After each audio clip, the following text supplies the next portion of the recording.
O poder do amor. Distintos cavalheiros e damas, a todos vós me dirijo, certamente, o amor é o súmum da sabedoria. Com justa razão Hermes Trismegisto diz, o amor é o súmum da sabedoria. O amor se alimenta com amor. Observemos o cisne.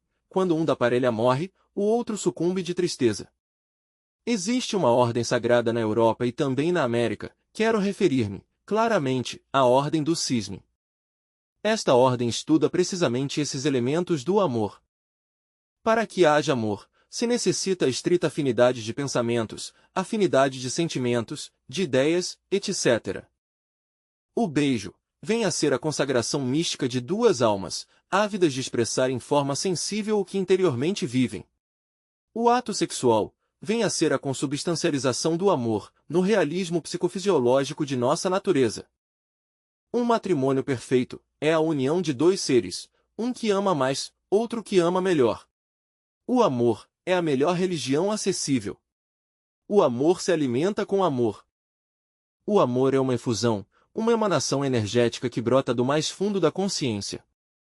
Tal radiação, inquestionavelmente, põe em atividade intensiva todos esses microlaboratórios orgânicos que existem em nosso interior. Quero referir-me, em forma enfática, às glândulas de secreção interna. Se observamos um idoso apaixonado, veremos o seguinte: ele rejuvenesce, se enche de vida, de energia, de otimismo. E é que essas glândulas endócrinas impregnadas pelas radiações do amor produzem mais hormônios. Na Grécia, a palavra hormona significa ânsia de ser, força de ser. Certamente, os hormônios levam em si mesmos princípios vitais maravilhosos. Chegou a hora de compreender o que é o poder do amor, basta muitas vezes um lencinho, para que nos enchemos de êxtase, quando realmente estamos apaixonados. O amor, tem sido dito, é a melhor religião acessível. Assim que convém que hoje, que estudamos o sexo e seus aspectos transcendentais, compreendamos em forma clara e maravilhosa o que é realmente o poder do amor. Chegou a hora de entender o que é o sexo, em si mesmo, e o que é o amor. Tenho dito, o ato sexual é a consubstancialização do amor no realismo psicofisiológico de nossa natureza. Convém que meditemos nestas palavras: o amor é uma comunhão de almas ávidas de expressar em forma sensível o que interiormente vivem. Durante a cópula química ou metafísica, as forças mais sutis da natureza envolvem a parelha. Essas forças magníficas que originaram a criação, obviamente não poderiam estar ausentes durante a cópula. Graças a essas forças tremendas da natureza e do cosmos, podem os seres humanos criar e voltar novamente a criar. Se o sexo tem poder para pôr sobre o tapete da existência uma nova criatura, é certo também e de toda a verdade, que mediante a força sexual, podemos transformar-nos radicalmente. Nestes momentos de crise mundial e de bancarrota de todos os princípios, fala-se muito sobre transformação. Existem muitas teorias por aqui, por lá e acolá, mas na verdade, a transformação somente é possível sabendo amar, e mediante o poder energético sexual, poderemos converter-nos em criaturas diferentes. A energia criadora borbulha e palpita em tudo o que é, em tudo o que tem sido e em tudo o que será. A energia criadora se manifesta através dos órgãos sexuais das plantas, das flores, dos animais e do homem. A energia criadora faz com que o mundo seja sempre fértil. Graças à poderosa energia do sexo, existimos. Graças à poderosa energia do sexo nos encontramos todos aqui presentes. Se não fosse pelo ato sexual daqueles que nos deram a vida, não estaríamos nós aqui agora. Graças a uma cópula química, hoje podem, todos os aqui presentes, escutar esta conferência. Assim que o ato sexual é sagrado em 100%. Nós, francamente, em nome da verdade, nos pronunciamos contra a pornografia. Vemos nela, precisamente, a profanação do divinal. O sexo não é algo que mereça considerar-se de uma forma como considera a pornografia. Não é motivo de vergonha, dissimulação ou tabu. Na Grécia pagã dos tempos antigos, as hetairas eram consideradas sagradas. Bem sabemos o papel que elas tinham com o amor. No mesmo Japão de hoje em dia, as geishas, apesar de que se lhes visse do ponto de vista meramente propenso, no entanto, elas, em si mesmas, têm um conceito um pouco mais elevado sobre isso que é amor. Creio que em nosso mundo ocidental atual, o conceito sobre o sexo tem degenerado lamentavelmente, isso é inquestionável. Culpa disso, podemos dizer que é, certamente, a pornografia.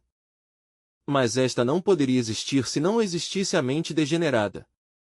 Em nome da verdade, devo dizer que a mente humana tem degenerado espantosamente.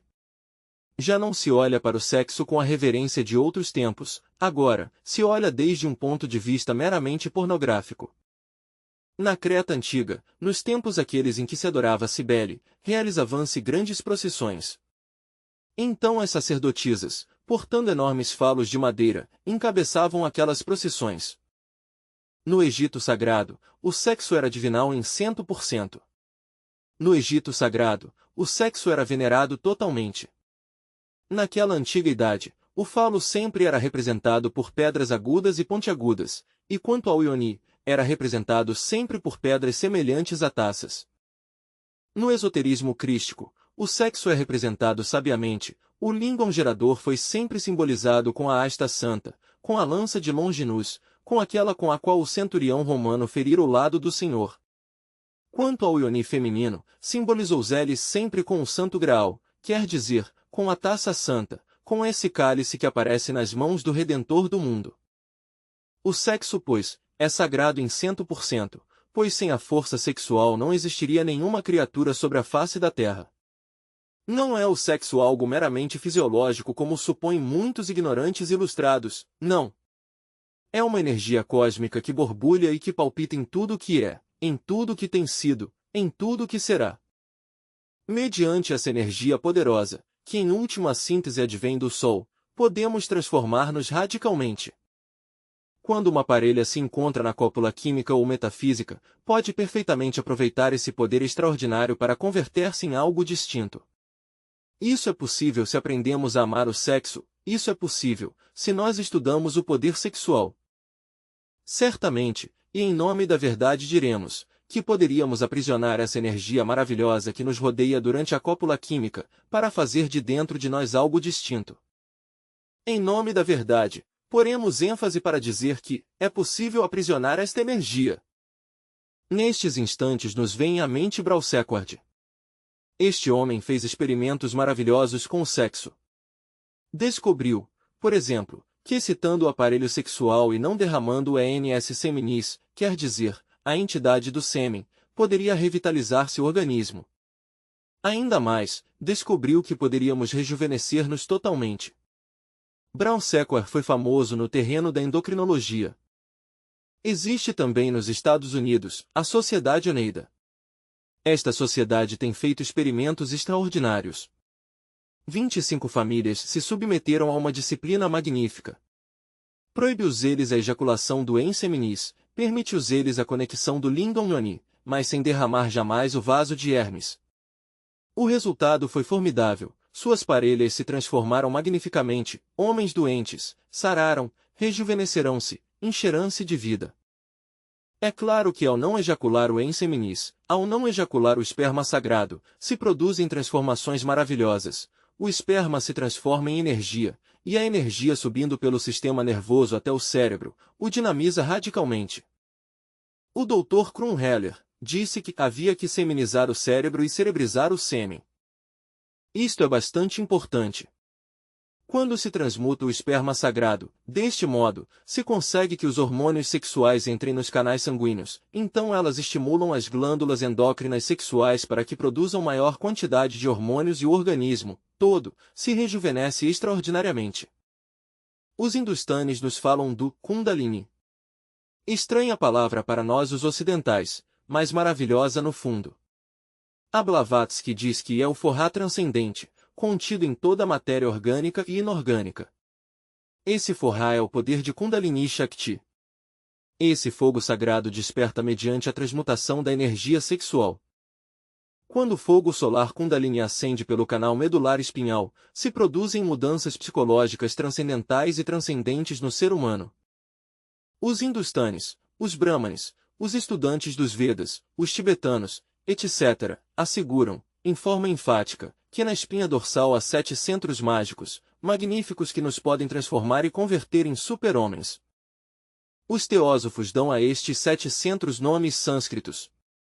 Ao centro magnético do cóccix, o denominam Muladhara, ao centro magnético da próstata lhe dizem Svadhisthana, o centro mágico do plexo solar, situado à altura do umbigo, lhe chamam Manipura, ao centro do cardíaco lhe chamam Anahata, ao da laringe criadora lhe chamam Vishuddha, Ajna o do entrecenho, e Sahasrara ao da pineal.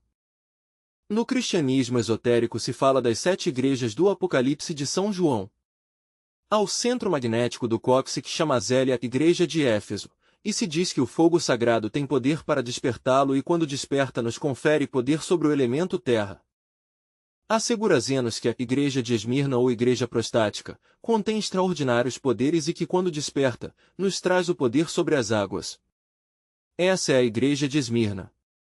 Quanto à Igreja de Pérgamo situada no centro umbilical, um pouco acima do umbigo, dizem os esoteristas cristãos e estudantes do Apocalipse, que quando desperta nos confere poderes sobre o fogo universal de vida.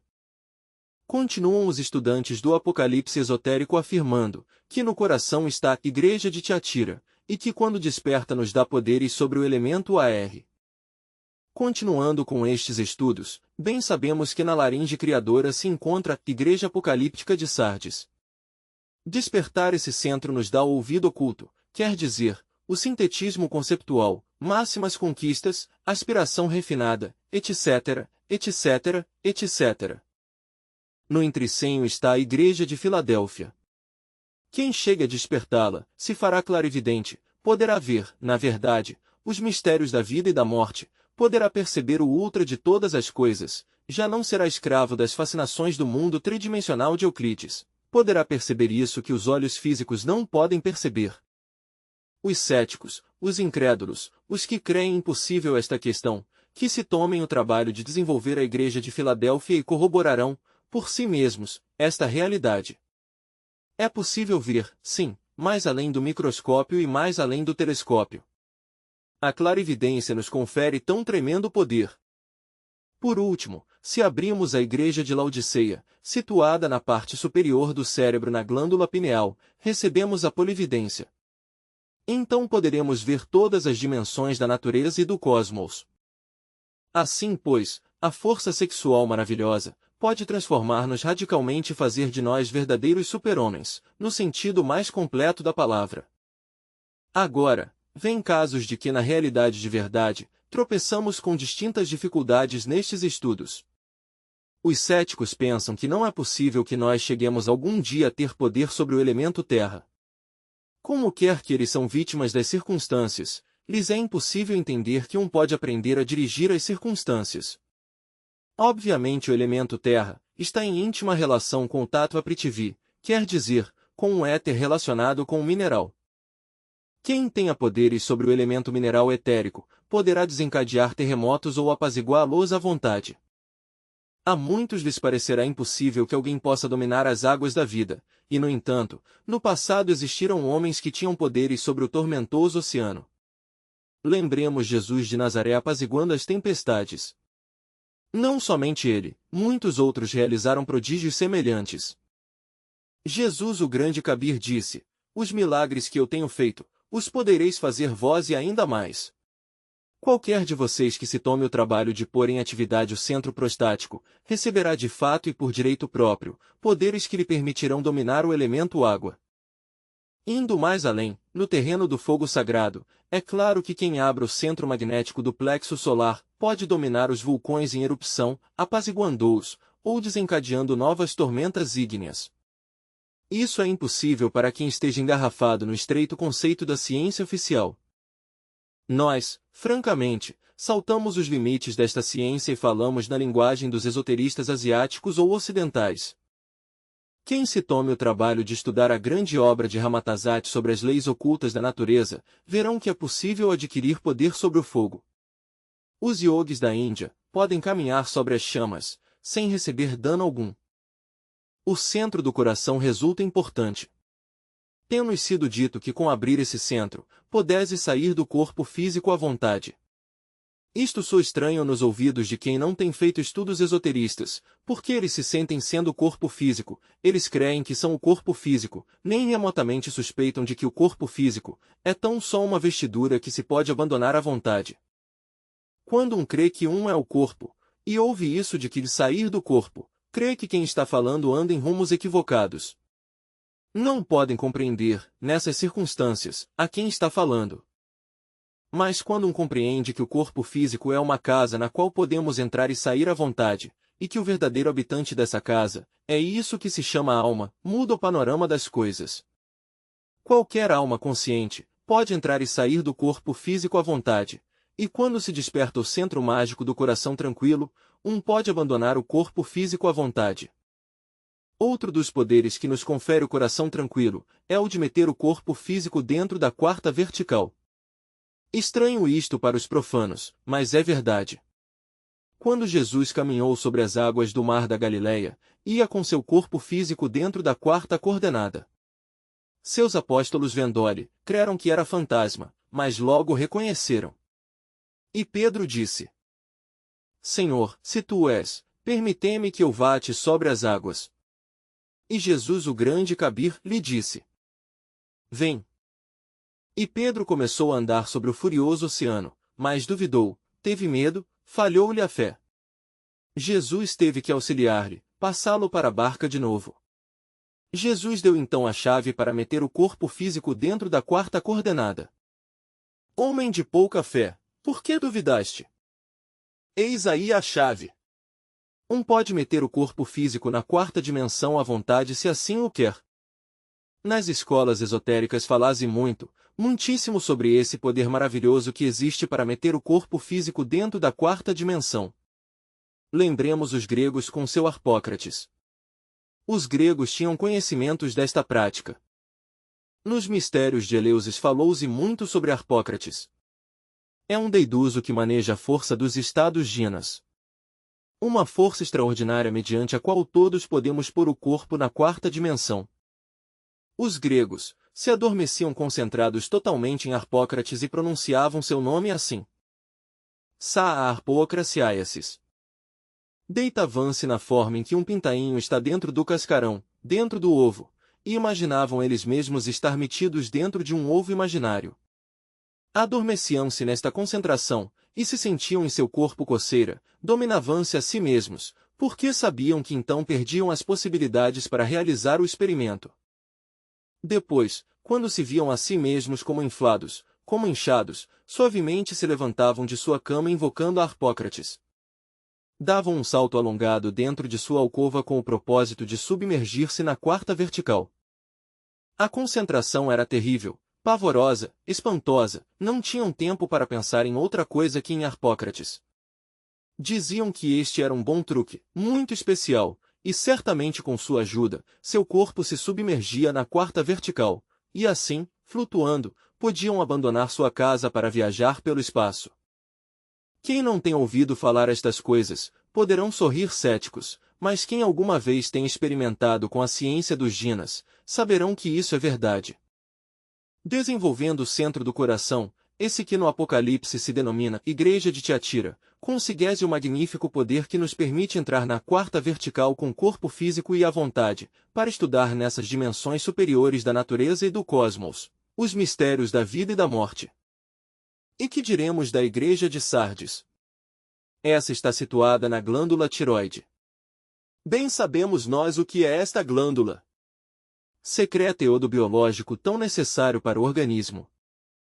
Durante as horas do sono, o ego abandona o corpo físico para mover-se fora do mesmo, para viajar por todas as partes. Entretanto, o corpo vital, ou o assento da vida orgânica, pode reconstruir, restaurar as energias do corpo físico.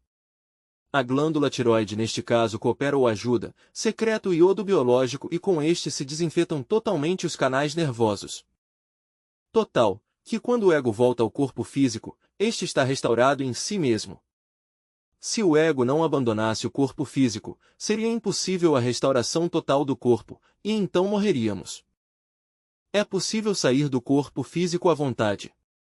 Todo ser humano abandona o corpo físico em instantes de começar a dormitar, e é necessário que o faça para não morrer. podemos fazer-nos conscientes desta função natural e isso não é um delito. Se nós vigiamos nosso próprio sono, poderíamos fazer voluntariamente o que involuntariamente sempre fazemos, poderíamos sair do corpo físico à vontade. Bastaria com que nesse instante de estar dormitando, identificados com nosso ser, com nosso espírito, suavemente nos levantássemos do leito. Então se produziria uma desconexão total entre o ego e o corpo. Este último ficaria dormitando no leito, e o ego, fora do corpo, poderia viajar pelos mundos internos à vontade. Assim conheceríamos inevitavelmente os mundos suprassensíveis. Fazer-nos conscientes dessas atividades naturais não implica perigo algum, é possível. E continuando com estas elucubrações, chegamos ao centro do Intricenho, a Igreja de Filadélfia. Contam que Nostradamus, esse grande astrólogo que escreveria as Centúrias, e que ainda está assombrando o mundo com suas profecias, passava as noites inteiras concentrado intensivamente em um recipiente de cobre, em um tacho, o qual continha, em si mesmo, água pura. Ali se concentrava, e dizem, que como era vidente, via os acontecimentos do futuro. O cobre tem íntima relação com a glândula pituitária, que se acha à altura do entrecenho. Bem sabemos que essa glândula secreta 7 classes de hormônios. Também sabemos o valor da pituitária em obstetrícia. Nostradamus aproveitou o poder dessa glândula para realizar prodigiosas profecias. É possível, desenvolvendo a clarividência, ver os mistérios da vida e da morte.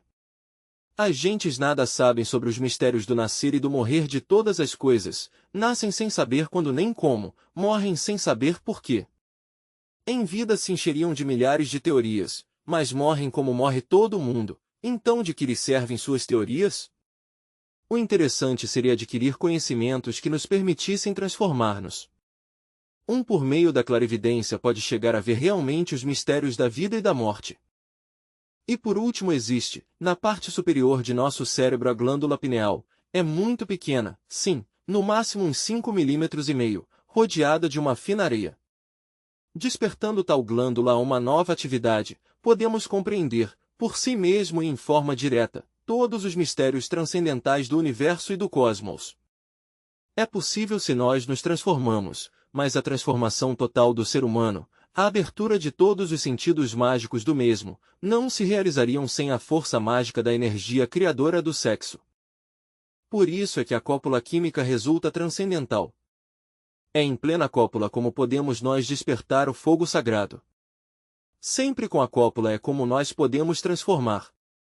O sexo, não somente pôs existência a nosso corpo físico, senão que pode pôr em atividade distintos centros que agora estão dormidos, centros extraordinários em nossa fisiologia orgânica. Se queremos ver transformação verdadeira, necessitamos do fogo, e este desperta inquestionavelmente desde a magia sexual, ou mediante a magia do sexo. Agora compreenderão vocês o que é o amor, o grandioso. Como poderemos mediante o mesmo rasgar o véu de Ísis? Como poderemos mediante o mesmo, converter-nos em criaturas diferentes? O amor pode transformar-nos. Quando eu era jovem, enchia-me de êxtase ao contemplar a Vênus, a estrela da manhã e do entardecer, e sempre me dizia a mim mesmo, só o amor poderia transformar-nos e fazer de nós algo distinto, e assim é. Conheço um médico que faz experimentos extraordinários, tem aparelhos magníficos, realiza cópulas químicas com sua própria esposa, dentro de uma câmara especial. Essa câmara registra o poder do sexo, de maneira que pronto poderão demonstrar-se cientificamente esse poder. Tal doutor pensa demonstrar o valor da magia sexual, em plena universidade. Obviamente vai produzir uma revolução científica extraordinária. Não dou o nome nem o sobrenome de tal doutor, porque ainda não tenho sido autorizado para isso, somente me limito a dizer que faz extraordinários experimentos científicos com o poder do sexo. Ditos experimentos, os faz diretamente com aparelhos muito especiais. O pior erro que pode cometer o ser humano é desprender-se de seu esperma sagrado. Quando o homem se separa de seu esperma cai em desgraça, mas se transformamos o esperma em energia, esta energia pode rejuvenescer-nos. Se por meio do sexo lhe damos vida a outras criaturas, é óbvio que por meio do sexo também poderemos dar-nos vida a nós mesmos. Por meio do sexo é possível chegar a alcançar a imortalidade, não somente espiritual senão física. Os cientistas fazem nestes momentos experimentos e esforços com o fim de alongar a vida. Inventaram-se soros que, assegura-se, podem prolongar a existência até 150 anos. Mas a realidade das coisas é que Stalin morreu rodeado de cientistas, que Eisenhower morreu rodeado de sábios médicos. Então em que ficaram todas as teorias? Em troca, nós temos gentes que ainda vivem, gentes dos séculos XIV, XV, XVI, XVII, existindo ainda. Quero referir-me em forma enfática ao Conde de Saint-Germain. Este Conde Saint-Germain existe ainda hoje em dia em pleno século XX. O Conde Saint-Germain durante os séculos XV, XVI, XVII, XVIII e XIX, atuou na Europa, levou distintos nomes de acordo com a época. Foi o príncipe Rákóczi na casa dos Rákóczi, na Áustria, o Conde Saint-Germain na França, etc. O Conde Saint-Germain transmutava o chumbo em ouro e fazia diamantes da melhor qualidade, governava os elementos e todo o mundo lhe adorava. Era um homem que podia mandar a natureza. O Conde Saint-Germain não morreu. Em 1939 esteve na Europa, se entrevistou com os diplomatas daquela época, aconselhou, quis salvar a humanidade da Segunda Guerra Mundial, mas como quer que os estadistas estavam empenhados nessa horrorosa guerra, houve de retirar-se. Giovanni Papini, que foi um menino consentido do Vaticano, aquele que for excomungado por seu curioso livro intitulado O Diabo, dá testemunho sobre o Conde Saint-Germain. Encontrou-o precisamente em um barco, quando navegava pelo Índico, e conta Papini que quando abordou a este estranho personagem, não teve inconveniente algum, ele mesmo, em mostrar seus documentos de identificação, era Saint-Germain.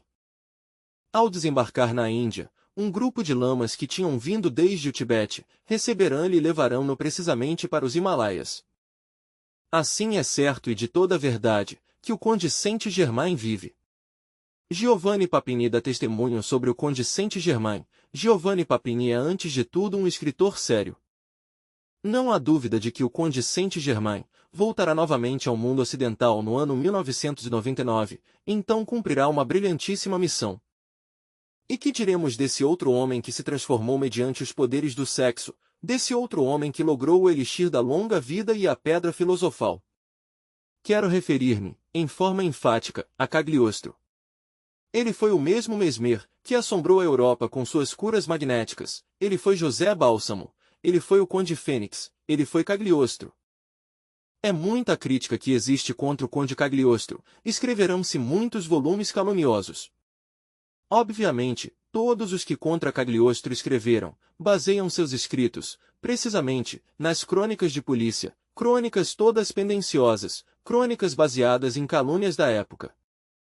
Tomara pudéssemos conseguir algum dia as memórias do Conde Cagliostro.